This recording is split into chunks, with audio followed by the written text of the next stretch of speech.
A year ago, CBS aired a documentary called Are the Kids All Right? It focused on gender identities, racism, even chasing fame. But what about grief?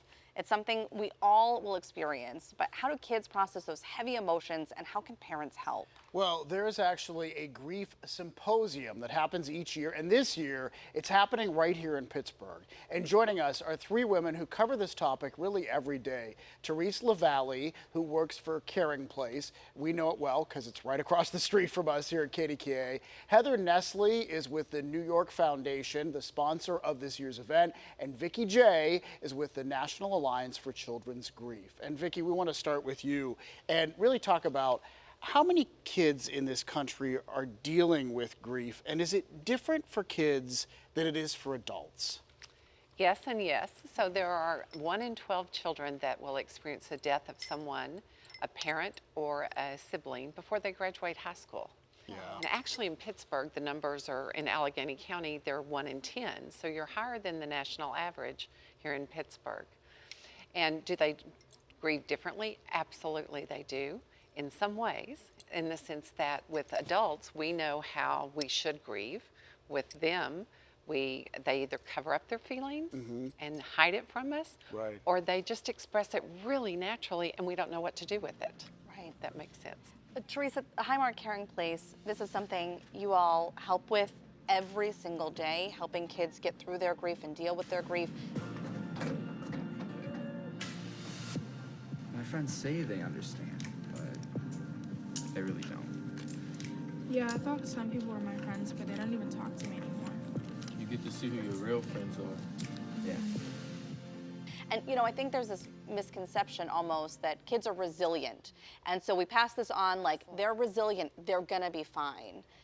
But that's not necessarily true. It absolutely isn't, Heather, and I'm glad you brought that up because we do talk about kids being resilient all the time, and yet when somebody dies in their life important to them, it really turns their whole life upside down. Right. And unfortunately, they'll re-experience that grief throughout their lifetime as they age and through different developmental milestones.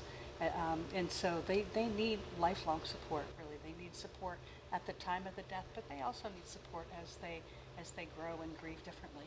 Yeah. Really, you're learning tools even at a young age to deal with something we're going to deal with our whole life. Heather, tell us about what your organization does to help these kids. Sure. So the New York Life Foundation, we really support kids, I'd say, in 4 different ways. So we provide funding for direct service, so fantastic organizations like the Caring Place.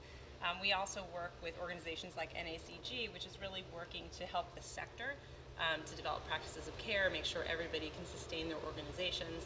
And then we're funding research. So the prevalent statistics that we got were funded through an organization called Judy's House. And then the last important way is through our workforce. So Heather knows we have some wonderful folks here in Pittsburgh that put on a purse gala to raise money every year now for the Caring Place. Frank Amato and his team, they've raised over $50,000 last year. Right. And they do this because it's such a close extension of our mission. We're here to provide financial security when somebody dies with a check, and the work of the foundation is really an extension of that. Vicki, if people need help, if families need help, how can they take part in the symposium? How can they learn more to help their kids through grief? The symposium is a place where we come as educators to learn how to support children. But if you're looking for help for a child locally, then you can go to our website, nacg.org, and there's a map of the U.S. and it has centers across the U.S. We have places like Caring Place across almost all communities.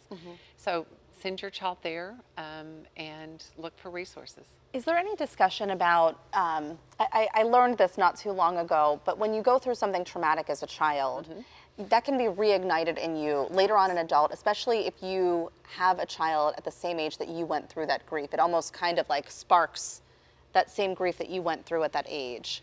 Kids go through it at every developmental age. So when they're teenagers, they go through it again and process it. When they're young adults entering relationships, they process it again.